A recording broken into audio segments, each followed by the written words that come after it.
Étape aujourd'hui sur le plateau de l'Union TV, Xavier Bertrand est notre invité. Bonjour. Bonjour. Monsieur Bertrand, merci de nous accorder ces quelques minutes. Vous êtes né ici à Châlons. Revenir sur cette foire, qu'est-ce que ça représente pour vous?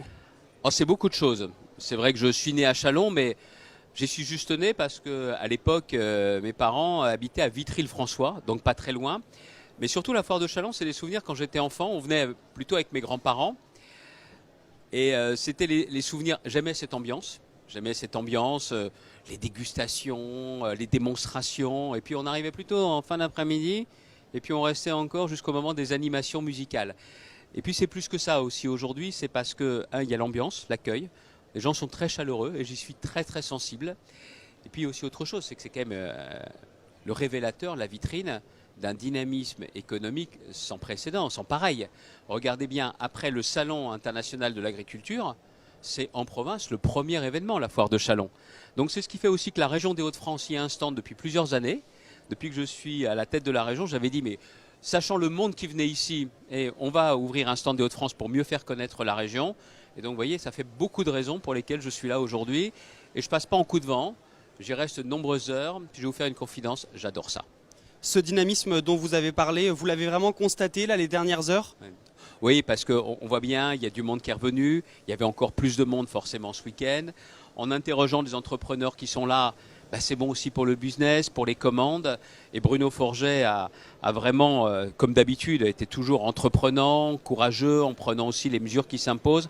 Mais que la foire de Châlons retrouve justement toute sa vitalité, toute son dynamisme, c'est une super bonne nouvelle. Vous avez fait un discours ce matin dans lequel vous avez présenté ce que vous appelez la République des territoires. Est-ce que vous pourriez nous en dire quelques mots? La France, c'est pas que Paris. La France, c'est toute la France, c'est toutes les régions, c'est tous les départements, c'est toutes les communes. Et je voudrais qu'on passe d'un pays qui est avec une capitale, Paris, à un pays tout entier qui est la capitale. D'ailleurs, regardez la foire de Châlons. Regardez, tiens, par exemple, un journal comme le vôtre. Il y a des journaux nationaux, il y a aussi la presse quotidienne régionale. C'est pas que Paris. La foire de Châlons montre que la dynamique, elle est dans les territoires et pas seulement qu'à Paris. Entendons-nous bien. Moi, je ne suis pas dans une compétition, une rivalité entre Paris et la province, entre les grandes agglomérations, les villes moyennes, les centres-bourgs et la ruralité. Mais je veux que partout où on a décidé d'habiter, on puisse avoir toutes ses chances pour élever ses enfants, vivre de son travail, avoir droit aux services publics, et puis aussi qu'on n'oublie personne. Regardez, aujourd'hui tout le monde nous parle de la 5G. Moi, je suis favorable. Mais il y a des endroits où les gens vous disent, mais même la 3G, on n'y a pas droit. Donc avec la République des territoires, il n'y aura plus de citoyens de seconde zone. Et ça veut dire aussi que pour être efficace, il faut être au plus près du terrain. Il faut que les élus, le maire en premier, il faut aussi que les représentants de l'État, ils décident sur le terrain et pas en étant obligés de faire remonter les choses à Paris. Ça ira plus vite, ce sera plus efficace. Justement, sur ce point, vous avez évoqué l'idée d'un conseiller territorial. Quel sera son rôle? Ah, ça, je sais que ça va déclencher des remous parce que aujourd'hui, il y a 6000 conseillers départementaux et régionaux. Si les Français me font confiance, il n'y aura que 4000 conseillers territoriaux. Ça veut dire que le conseiller départemental d'aujourd'hui, il sera à la fois au département et à la région. Ça veut donc dire qu'il y aura 2000 élus régionaux de moi. Alors je sais ce qu'on va me dire, que c'est pas bien, qu'il aurait fallu supprimer le département, la région. Non, on fait simple et rapide. Et pourquoi je veux ça? Parce qu'aujourd'hui, quand vous avez une cité scolaire avec un collège et un lycée, ce sont 2 élus qui s'en occupent. S'ils s'entendent bien, c'est bien. S'ils ne s'entendent pas, vous ne pouvez rien faire. Vous avez un élu qui s'occupe du RSA, l'autre de la formation professionnelle. Un au département, un à la région. Ça sera le même élu.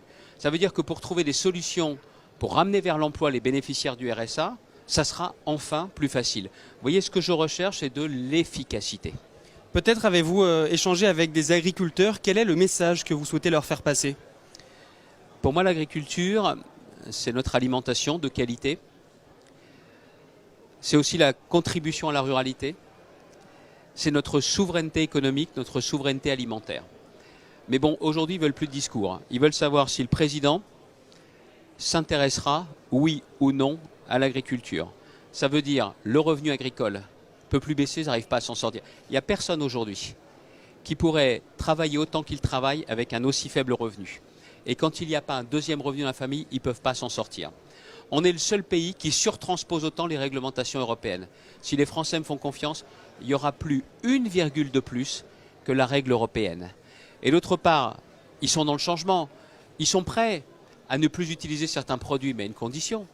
Mais c'est qu'il y ait d'autres produits de remplacement. Là, aujourd'hui, on est en train de les tuer et de les laisser mourir. Si je suis élu, je mettrai l'accent sur l'agriculture en mettant aussi un terme à ce qui, moi, me révolte, c'est l'agribashing.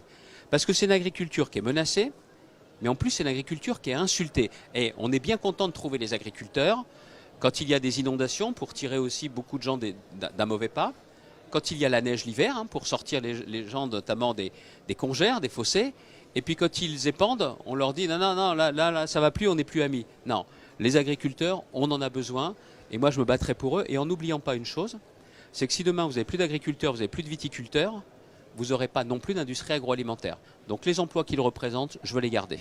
Samedi, ici même, Valérie Pécresse a appelé à l'unité de la droite. Qu'est-ce que vous lui répondez? Même message. Même message, je suis convaincu qu'au final, il n'y aura qu'un candidat pour la droite et pour le centre. Et en ce qui me concerne, moi je veux tendre la main, à la fois pour mener campagne, ensemble, et puis aussi pour diriger la France si les Français nous font confiance. On peut, j'en suis convaincu, former une belle équipe. Et vous savez pourquoi je veux travailler en équipe? Dans une entreprise, dans un journal, dans une association, personne ne peut réussir tout seul, personne. Et moi je crois beaucoup à cet esprit d'équipe. Alors c'est une différence, une sacrée différence par rapport à ce qui se passe aujourd'hui à la tête de l'État. Il n'y a rien qui se décide sans que le président de la République décide, puis il décide tout seul. Moi je veux travailler en équipe, avec Valérie Pécresse, avec Michel Barnier, avec Éric Ciotti, avec également Philippe Juvin et aussi d'autres. Parce que je sais une chose, c'est que vous ne réussissez jamais seul. C'est la raison pour laquelle je veux travailler avec LR, avec aussi les centristes. Puis c'est ma famille politique. À la région, vous savez, je travaille avec LR. Et c'est très bien comme ça. C'est aussi ce que je veux faire pour la présidentielle. Mais vous maintenez, vous n'irez pas à la primaire, même si vous appelez au rassemblement. Exactement, parce que je suis persuadé aujourd'hui qu'il ne faut pas se tromper, il ne faut pas qu'on rentre dans des outils de division. Et puis, vous savez, j'ai vu ce qui s'est passé aux élections régionales et départementales. 60% des Français ne sont pas allés voter. Alors, il y a urgence à aller à leur rencontre de tous les Français et de leur parler de tous les sujets qui les intéressent. Vous l'avez dit tout à l'heure, j'ai parlé de République des territoires. La République des territoires intéresse tous les Français. Et moi, il faut que j'aille leur en parler, leur expliquer ce que j'ai en tête, ce que je veux faire pour eux. Et donc, encore une fois, je ne veux pas dire, vous savez, on ira à la rencontre de tous les Français seulement en fin d'année après une primaire. C'est dès maintenant que je veux le faire. Et ce flou qui règne autour de la droite à quelques mois des présidentielles, ça ne vous inquiète pas? Mais quel flou? Il y a une chose aujourd'hui qui est très claire. Ce sont les solutions que portent la droite et le centre sur l'autorité, sur le travail.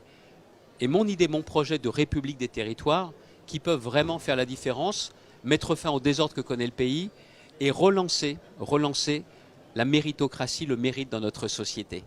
Donc la seule chose qui compte, c'est que les Français se disent aujourd'hui, oui, il y a une alternative, on n'est pas condamné à revivre Macron-Le Pen, Le Pen-Macron, et que je le dis aujourd'hui, je suis celui qui peut faire réussir la droite et le centre, mais pas seulement pour la droite et le centre, pour la France. Parce que le sujet est plus important, moi je suis un homme de droite, des gens qui ont d'autres idées politiques, mais le plus important c'est la France. Et tous ces sondages qui prédisent un deuxième tour Macron-Le Pen, qu'est-ce que ça vous inspire? À 7 mois d'une élection, on en reparlera. Très bien, merci beaucoup Monsieur Bertrand. Merci beaucoup. Parfait, merci beaucoup. Merci.